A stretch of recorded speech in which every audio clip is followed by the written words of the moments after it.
Hey y'all, it's Bree and Liv, where we know y'all thirsty for the tea, so come hang out with Liv and Bree.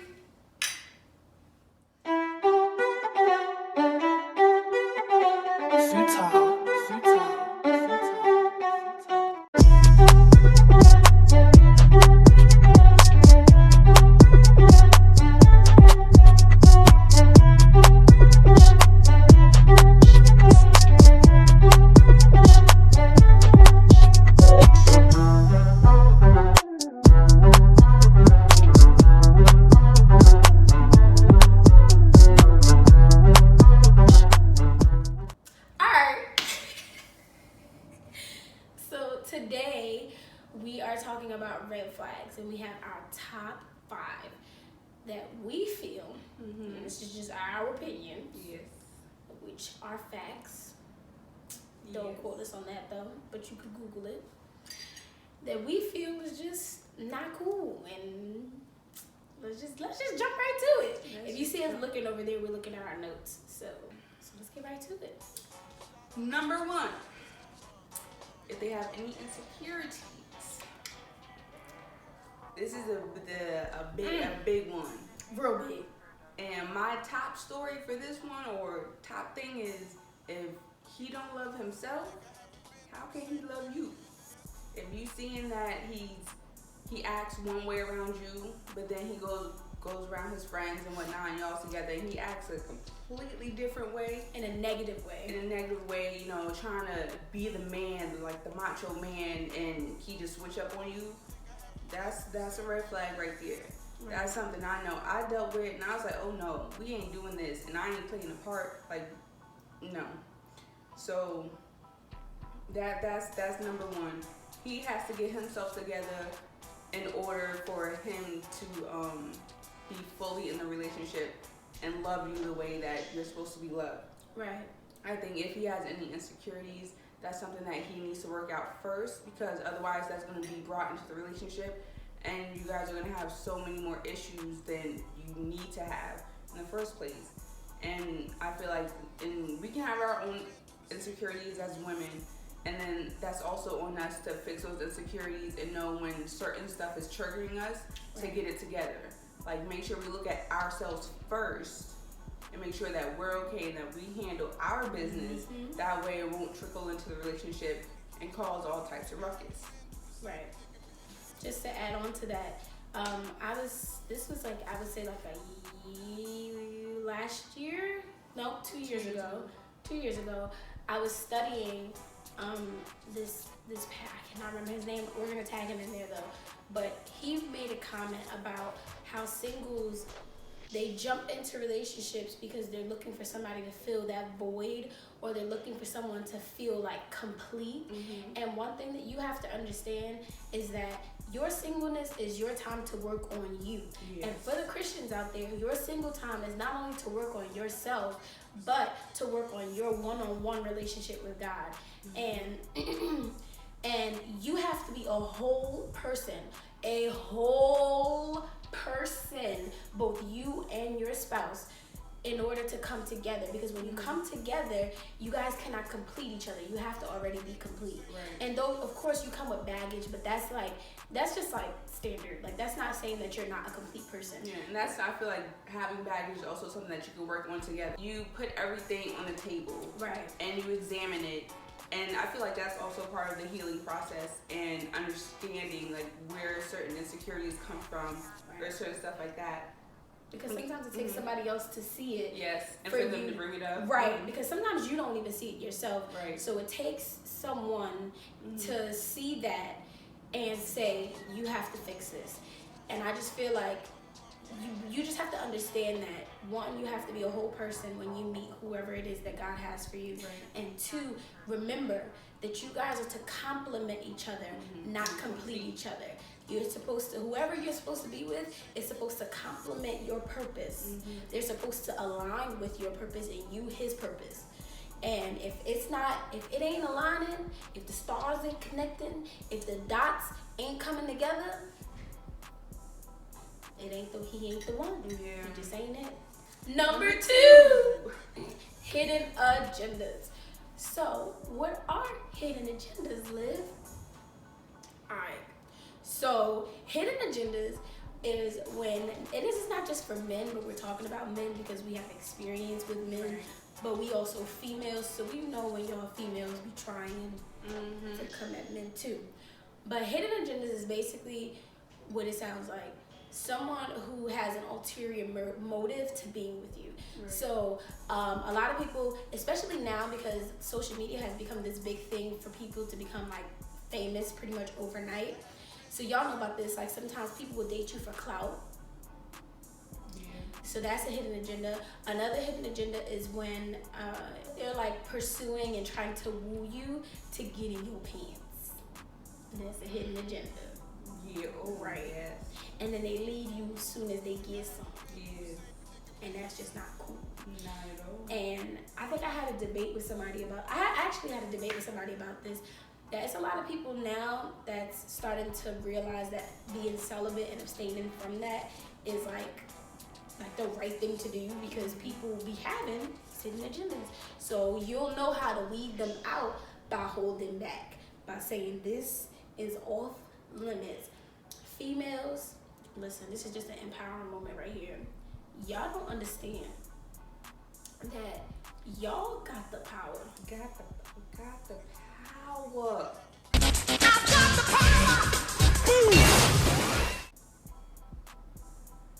Y'all got the power. Y'all pretty much control whether or not they gonna get some. It's funny because I posted on Instagram. You saw the post. Like, would you date someone who? That was the debate that I had. Girl, Someone called me selfish. Nah. See, I had a debate I had a couple different conversations. Two in particular. Was this what you had to talk to me about? Yes. Okay. Two in particular. Big whatever.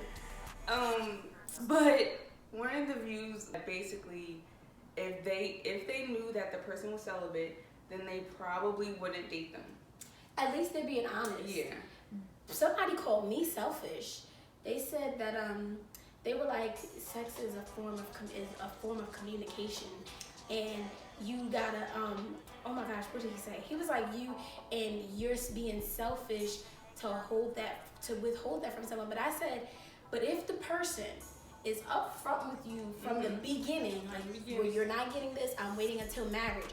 You have a choice right then and there to say, okay, no or yes.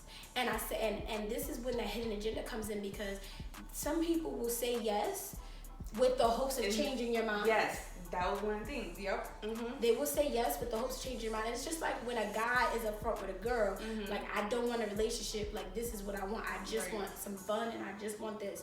And girls in the back of their head feel like, wait, I'm gonna be that girl to try to change his mind, and I'm gonna just be the one to change his life. And I'm gonna just be the love of his life. Like, no. He was upfront from the beginning. He's not being selfish in this moment because he told you upfront, this what it is. Right. Okay? And y'all gotta stop calling people jerks for telling the truth.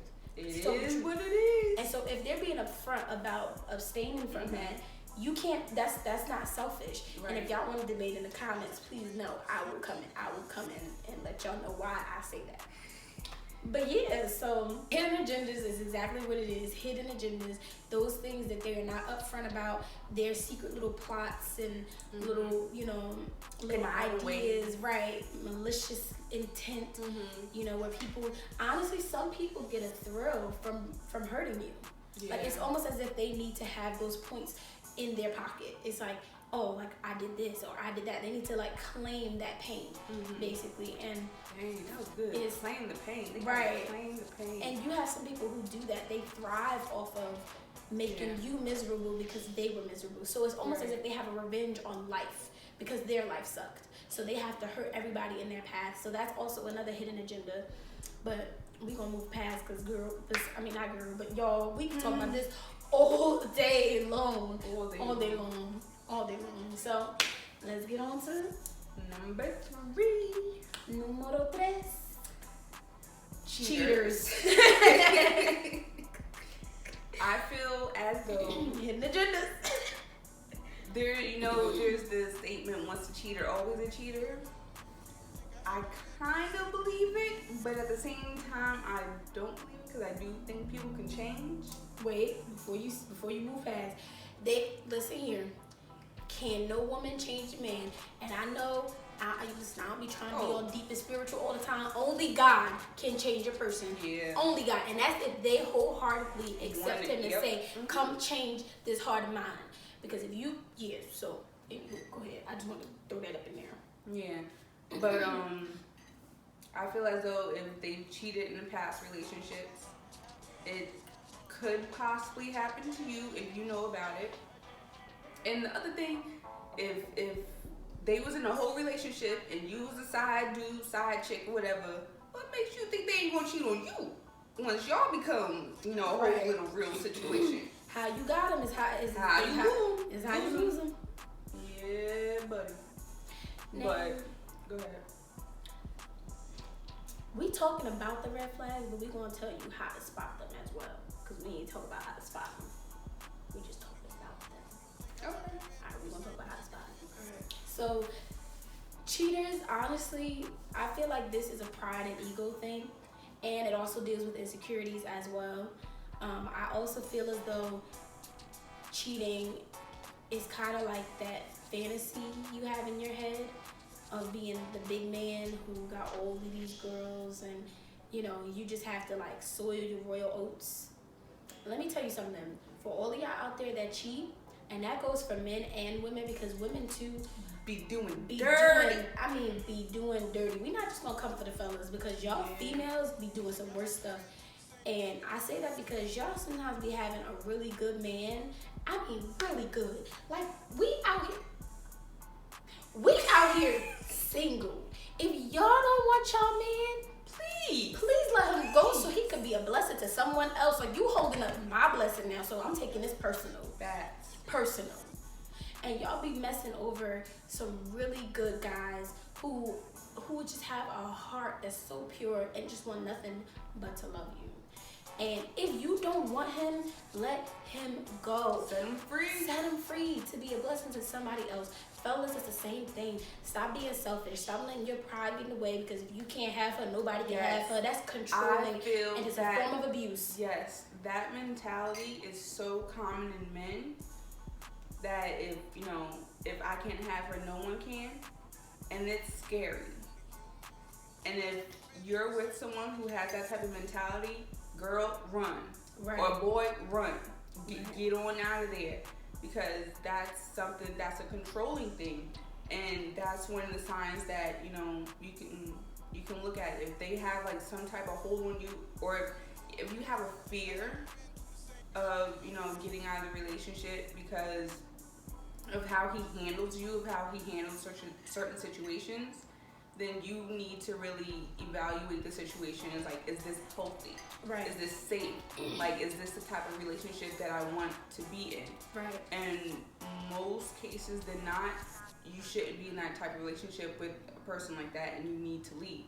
Because, we can obsess over someone and want to be all over someone, and I feel like that's different. I feel like just wanting to be up under someone or be around them is more of a like the first stage of being in love. Yeah. The honeymoon phase. But if someone is putting any type of doubt or fear in your mind, or pressure for you to stay with them, or saying certain things to make you not want to leave them, then that's a red flag.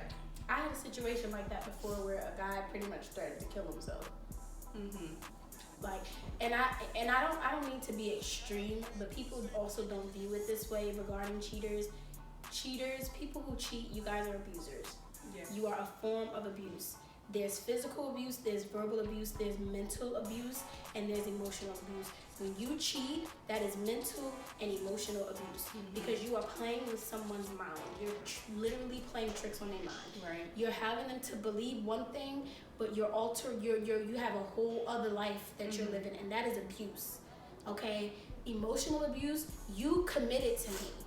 You committed to this person, you committed to that person. If you don't want to be with them, then leave. If y'all are having issues, because a lot of times women cheat when they're not really some women, when they're not really getting the attention at home, and I'm sorry, but it's not cool. No. You need to communicate with your partner, and if they're not getting it, either y'all take couples therapy or something, or you leave him. Right. Because if he's not treating you the way you feel you deserve to be treated, then obviously he ain't the one. He's not the one, or he got some things he need to work on, and y'all just need to separate and get that space for him to learn. But I remember my doctor telling me one time, after I gave birth to my son, and she was like, so you're approved to start, getting back in the sack again. And I said, no. I said, I'm now celibate. Like I said, I had given my life to God. I gave birth and whatnot, and I decided to take it way more serious now, especially because I have a son, but more so for my own mental and spiritual health. And she said what I hear all the time: if you don't get it from him, if you don't give it to him, he gonna go get it from somewhere else. We gotta get out this mentality where we feel like we have to do something because he gonna get it elsewhere. If he can't wait with you and respect your decision, boy, bye. You don't need no wait. Right. Boy, bye. Like, oh, you gonna get it from someone? All right, then go have fun. Peace. And mothers, y'all gotta stop pressuring y'all daughters like that. Because we don't say nothing to the sons. We don't say anything to the sons. We don't tell them, oh, you need to show them attention and you need to talk to them. You need to communicate. We don't teach our sons that. We don't teach them how to treat women. We teach them how to be men. Oh, don't cry. Don't show emotion. Don't do this. Don't do that. Like we don't teach them that. But we teach girls. We teach them how to submit to men. We don't teach men how to submit to women. Right. And that has to change. Right. That has to change because in a relationship, you both have to submit to one another. And I'm going to say this right here because I got to throw scripture up in there. God pulled Eve out of Adam because that was a form of equality. As in, he didn't just recreate her from the ground to make her different from him.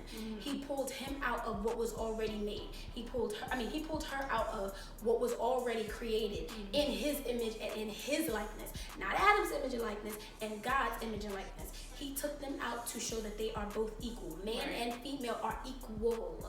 So stop twisting the Bible saying that, oh, y'all not equal, y'all not equal. No, stop twisting it. He pulled Eve out to show that from man came woman. That God created. That God created in his image and his likeness. We equal, boo-boo. So if I got to submit to you, you have to learn to submit to me. We have to be humble to each other. Because at the end of the day, y'all both want to submit to God. Right. You. Boom! It teaches you submission to God, the King. Yes. Ooh, I gotta do that one time. Girl, that was good. It's the truth. It's the truth. Yes. You know what's so funny? I feel like people who don't know God won't understand the concept of submitting. Because for us, we submit first to God and then to our partner. Yes. Because if we know how to submit to God, it's easy to submit to our partner. Right. You won't see it as a problem, an issue, an equality thing, or demasculation. Yeah, demasculinity. Is that I don't know. Y'all know one of them demasculous. But you know what I'm saying. You won't see it in that type of way, right? Or the woman won't see it as being weak, right? Because it's not being weak. I feel like it's a form of respect. And that brings us into number 4. You I like how I did that too. I like how you did that. That was good. Respect. Yes, Number 4. Respect. R-E-S-P-C-T. Find out what it means to you. R-E-S-P-C-T. Take care. Hey. Respect. Yes. Honestly, respect goes so many ways because respect kind of carries all of the first things that we said. If you respect who you're with, you won't be insecure about certain things. You won't have hidden agendas because you know that will hurt them. You won't cheat on them because you respect them so much that you don't want to hurt them. Right. You have so much respect for this person that you know if you have all of these qualities that you will just leave. Because honestly, loving someone, there was a picture that was going around and it was a person holding on to a rope. And the rope they were holding on so tight that it was pretty much cutting off the circulation in their hand. People don't realize that holding on to something that is honestly detrimental to you is only making things worse for you. I was in a relationship. This is the first time that I was in a somewhat abusive relationship, and I held on to this person because I felt like I could be that light for them, that person to show them how to be better, that person to help them. And I didn't want to just leave him in his situation because he really just needed help. But at the same time, not everybody is your assignment. You are not anointed for everyone. You have to understand when letting go is very necessary. And a lot of times, we feel like when we let go, we're kind of letting that person down. But I look at it this way. Sometimes, like even birds, eagles and birds they got it right. Kick them little things out the nest and let them learn to fly on their own. Because in your own self journey, you start to learn things about yourself that you didn't even know, because you were so clouded up in this relationship with this person or that person, that you didn't allow yourself to even love who you are and whatnot. So having that respect to just say, you know what, I'm gonna let you go. I love you that much that I'm gonna let you go because we're hurting each other. Me holding on to you, I'm stunning your growth. Because obviously this ain't working and something ain't clicking, and there's some things that you need to learn. But if you stay with me and me holding on, because I just love you so much, me holding on is not just detrimental to me because you're doing what you're doing to me, but it's also detrimental to you because now you're so stuck to me that you don't know how to be what you've been created to be. So that takes you being on to have that discovery for yourself and on your own and being kicked out the nest and learning to fly. But respect, and I feel like respect comes in so many forms. Not only, not only understanding that you don't have the capability to love someone the way that they deserve to be loved, but, I feel like it's also on the opposite end of respecting yourself. Like, I feel like, because that was something for me. I wanted a relationship with someone so badly, or I wanted to stay with someone so badly. And it was almost to the point where I was in a relationship and it was kind of like I was holding on so tightly because I felt like that was my last chance. My last chance of love. Like, if this doesn't work, then I won't ever have, another relationship or anything as good as this, even though it really won't. But I was holding on to it so tight and restricting myself, and it was kind of like I deserve. Don't cry, Bree. I'm not. I felt it, but it was like I had to have enough respect for myself so that I can say, okay, this isn't right. Like, I love you, but this isn't. I love myself more. Yeah, because it was detrimental, and it was. I had insecurities as well, and it was just like things, and it was like I saw the red flags here and there. It was just like, but because I wanted love so badly, I just couldn't let go. And I was like, at a certain point, I was just like, I can't do it anymore. Like, I want to love myself more than I love you.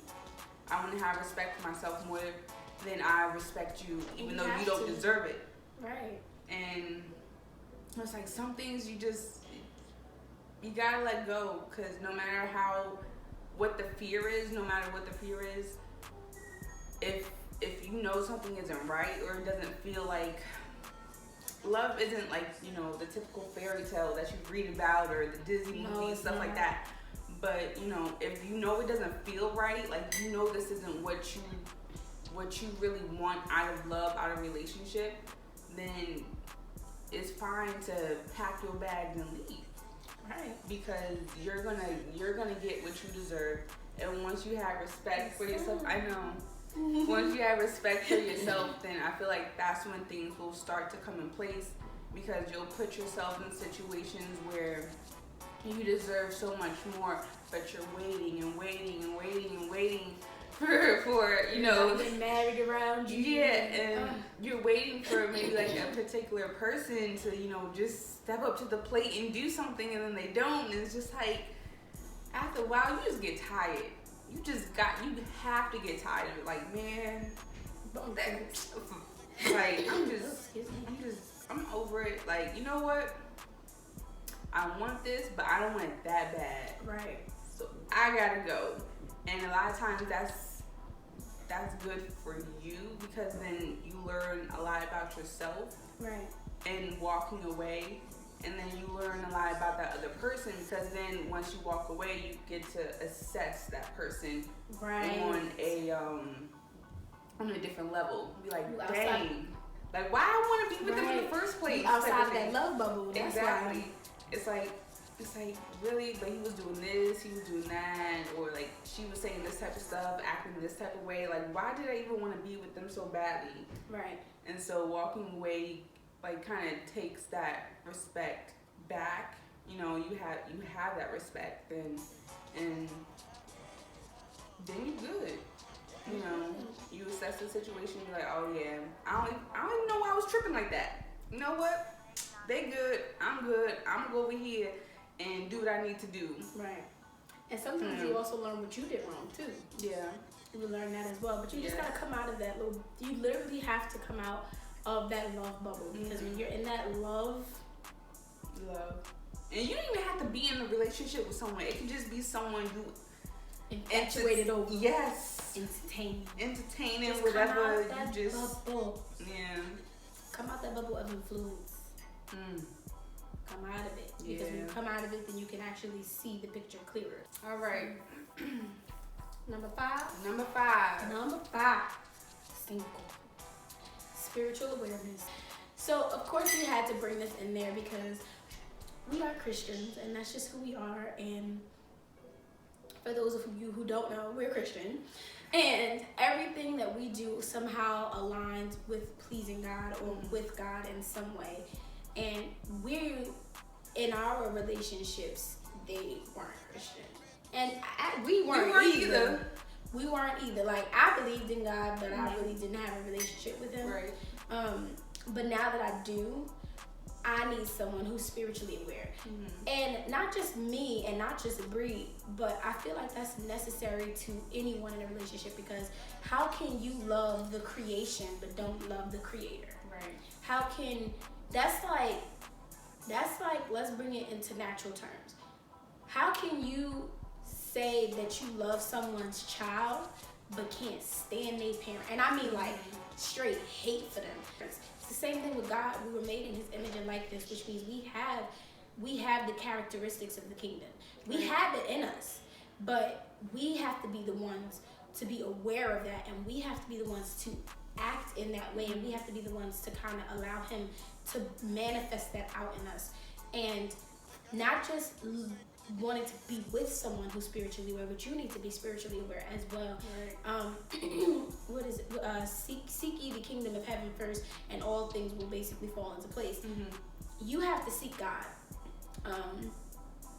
You have to seek him, because only he knows who's perfect for you. Only he, and not just perfect, but only he knows who's good for you. Right. He knows the hearts of those. He knows the hearts of man. So when he's telling you, you gotta leave. That little voice in the back of your head, that's God talking to you. And the little devil and angel on your shoulder, that's God telling you, you gotta go.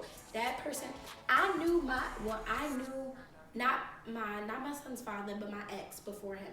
I knew he was gonna put his hands on me before he put his hands on me, because it was when I was with him, and he never gave the signs of putting his hands on me. Actually, he did. He was just unstable. But it was never like one of those things where he would actually kind of jump at me. Like, he never did that. But for some reason, it was like I just had this voice like I would say maybe a month or so leading up to when he did put his hands on me. For a whole month, I had a fear of him hitting me. Like a what if? Like, what if he did? What if he did? And then it was like one of those things where, Olivia, you have to leave because he's going to put his hands on you. Olivia, you have to leave. He's abusive. Olivia, you got... And then I'm like, it took me being out of the relationship to even see that he was abusive in ways. But when he did put his hands on me, you know, I had my faults too. But when he did do it, it was like, literally, it shocked me, but it was like a relief because I knew. And it took that to make me leave, because I'm sorry, I'm not staying with nobody that's gonna put their hands on me. I'm just not doing it. And that's easier said than done for some people. I'm not trying to come at y'all because I understand. Like, I understand. But that little voice in the back of your head is God. Listen to it. Listen to it. Listen to it. Be aware that you are a king's kid. Like, you are the child, the son, the daughter of a king, of a creator of all things. Like, he created everything. Baby boo. Baby boo. Act as such. Hold your head high and have godly confidence. Yes. Because your crown was approved by the king himself. And though he loves you for who you are, he loves you all, flaws and all, and he will help to mold and create you into what he's called you to be. He will help mold and create you to be all of those things that people said you weren't, to be confident, to be, to not have low self-esteem. He will teach you all of those things, and he will tell you. And you need someone who also aligns with that, because if they don't, this goes back into our last video, our last Thirsty Thursday. If they don't align with that and you do, they will either crush your seed, they will either bring you down with them. Sometimes, very rare cases, they will maybe try and lift themselves up with you, because they probably admire where you are and say, like, Dad, like, if you could change, or if you can be like this, let me be like that. Like, who is your God? Let me try to do that. And so in some cases that does happen, but don't try to be that person to force it. Right. Is basically what I'm trying to say.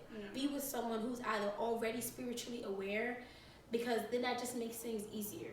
Like, stop trying to take on assignments. Like, no, we ain't got time for that. You have your own assignment, and that's already hard as it is. And also, a thing is, like, with knowing God, you start to understand how you're supposed to be loved. And you understand that you're worth loving, because he made you in all your imperfections, and it's going to work out for the greater good.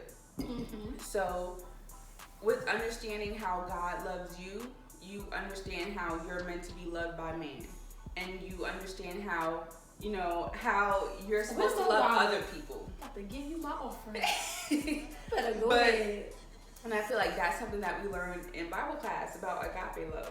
Yes. So, agape love is the highest form of love, y'all. Yes, and that's the type of love that God gave us by giving, Jesus for us.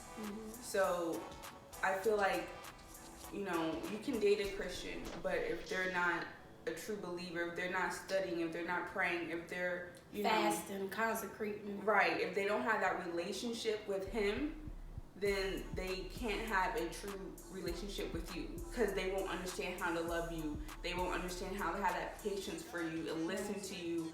And you can show someone like who you truly are over and over and over again, but if they aren't willing to see that, if they aren't willing to hear that, or just want to experience all of you, then they're never going to get it. They're never going to love you, because one, they probably don't love themselves, and two, they don't understand who loves them, because that's the person who made them.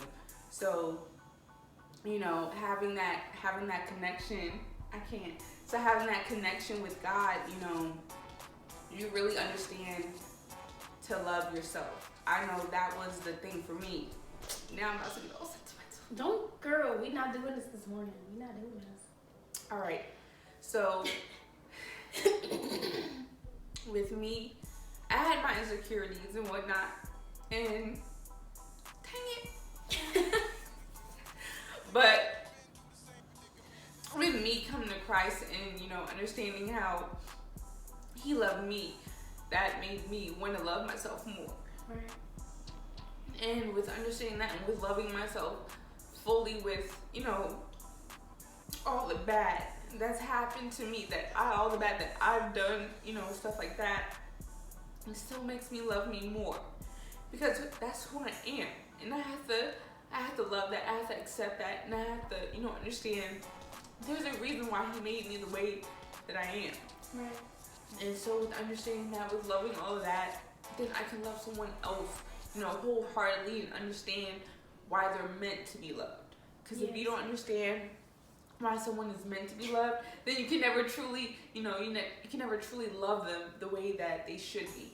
Because you'll probably only see the flaws, and you won't understand the purpose in the flaws, or how that could possibly work in that person's, you know, benefit. Right. So because where you're weak, another person is strong, and vice versa. So sometimes their flaw is there because, so like, I would say like our relationship, our friendship, she's more organized, I'm not as organized. So us clicking, me not being as organized can either be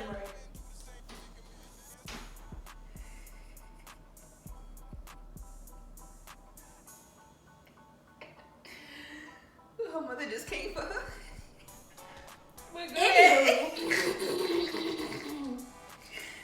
Her being organized teaches me to be organized. And not just that, but working where a flaw can either work out. I'm more like free-spirited about everything. Like, I mean, and that drives me crazy. But us being friends has taught you to be a little more free about certain things. So instead of me just being like this, I'm like, she branching out a little bit. She coming out of the cocoon. But that, you know, and then her being like this is teaching me to, it's kind of, so we kind of bring each other in. Right.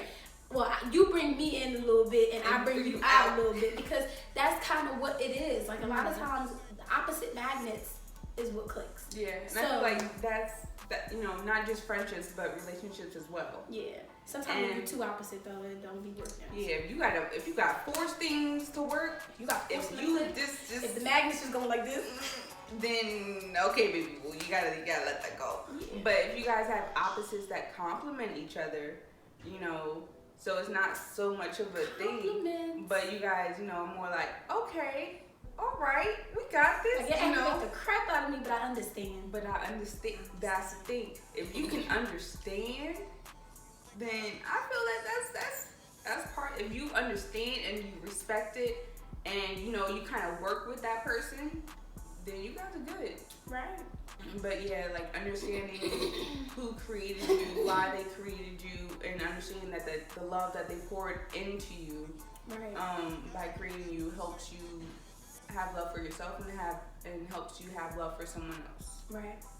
And honestly, that's something that you take advantage of in your single time, because you don't have somebody else kind of influencing your view of things. Right. Kind of twisted and saying that, you know, I deserve this, or you should be doing that, and stuff like that. Like if you read the Bible, it'll tell you everything that you need. It'll give you little ingredients of a successful relationship and how it's supposed to go. It really will. And you have to truly understand and not, you know, have the world twist, misconstrued, and have taken out of context. And the funny thing is, to fit their lifestyle. Yes, and the funny thing is, everyone knows these, you know, certain Bible verses. Everyone knows them, but they twist it and manipulate it to, you know, complement their lifestyle and their wrongdoings. Right. And they make it so, you know, it fits. But if you're taking it out of context, it don't mean a thing. It don't mean nothing. Bring it back. Bring it back. Bring it back. Top 5. Bring it around town. Number 1. Insecurities. Number 2. Hidden agendas. Number 3. Cheetahs. Number 4. Respect. And number 5. Spiritually aware. Yes. But yeah, that is our Thirsty Thursday for you. Make sure once again that y'all like, subscribe, and please comment. We just want to hear y'all thoughts. Okay. Like let's have a conversation about it. Right. Like I said before, hit us up in our DMs. Let us know. Send us some stories, because our Thirsty Thursdays, we want to actually do some stories. Right. To like see that y'all actually watching and following and showing some love. So send us some stories. We'll read them. We'll do little shout outs here and there. And just click that bell so you get that notification right here. Notification. Yes, so that way you know when a video is about to be uploaded. And just show some love. We once again are trying to hit 1,000 subscribers by the end of January. We are not going into February with less than 1,000. We're not going into February with 999. So if that one person just gotta go ahead and get their family member to subscribe, then go ahead and do that. Go ahead and do Alright, 1K is the goal. Also, to check in, how are y'all doing with this challenge that we're on? The positivity has been amazing, honestly. Yeah. It's only been like 5 days. Well, it's been a whole week. It's been a whole week. It's been a whole week. It's been a whole week. Been a whole week, and so far, the world has gone nuts. You know, at this point, I don't want to be a U.S. citizen, but you know, we're not gonna talk about that. That's neither here nor there. Neither here nor The there. world has lost its absolute mind. But you know what? But we gonna keep it positive over here. You know, we gonna pray for the soldiers. We're gonna pray for the families. You know, we're gonna pray for Australia. right? Yes, because they was on fire. Yeah. But you know, what have you guys been thankful for? You know, what are the positive things that have happened to you within this last week? Reflect on that. You know, for me, it's just, you know, luckily, thank God, it wasn't such a rough week. You know, I was aggravated with some people. But that's about it. You know, I just woosah, like, God, please help me in this moment, because they're getting on my nerves. But, you know, it wasn't too bad. I'm trying to stay positive. That way I won't fall into that pit. So, yeah. Same. About it. All right. Yeah. So I'm keep trying us to be- updated. Keep us updated in the comments. Let us know how you're doing. And we will see you on the next Thirsty Thursday. Peace out.